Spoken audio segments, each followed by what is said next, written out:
When you've been in your profession for a while, there is a level of muscle memory involved. That's why for some teachers, the material they cover in class year after year often becomes second nature.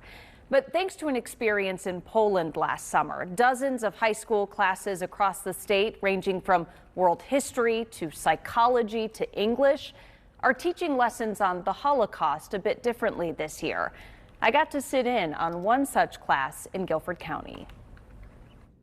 Inside this classroom at the Early College at Guilford, I'm really excited that you guys are able to be here to have a discussion with Rabbi Gutman. Every lesson taught is important. I first met Rabbi Gutman this past year, summer of 2024. 35 teachers went to Poland, largely due to the efforts of Rabbi Gutman. We learned a lot about the Holocaust, about anti-Semitism, about the life in Poland and for Jews following the Holocaust. But for AP World History teacher John Haynes, today's lesson on acts of resistance during the Holocaust, with help from a special guest speaker, feels personal. If you're caught, you're dead.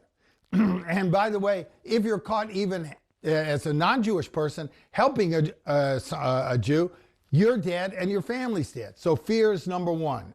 This is an important topic.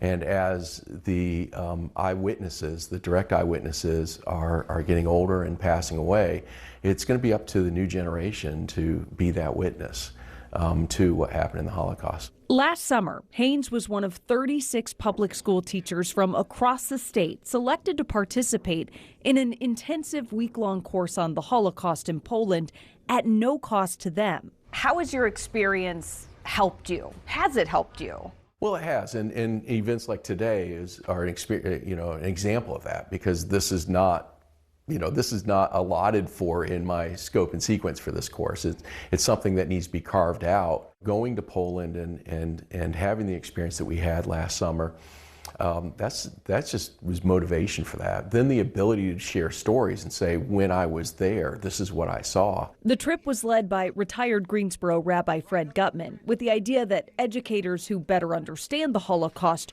will more effectively teach it to their students. Every instance that I know of, they are profoundly affected by it as individuals, and they've managed to find a way to put it or incorporated the learning that they have into their classroom. And that is so incredibly significant. Rabbi Gutman has led 2 summer teacher trips so far, with the third coming up in June. If we do 35 teachers a year, in theory, we would be educating at the end of those 3 years through the teachers 20 to 25,000 students.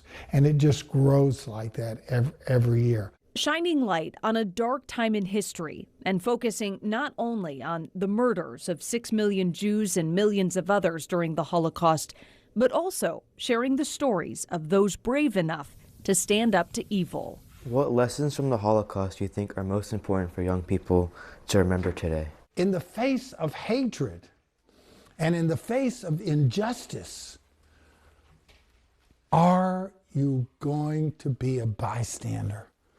Or will you be an upstander? This is why the topic of resistance to me is so inspirational. If our world is going to survive, who is going to lead it to a better place? Who? You. That's an awesome burden. You.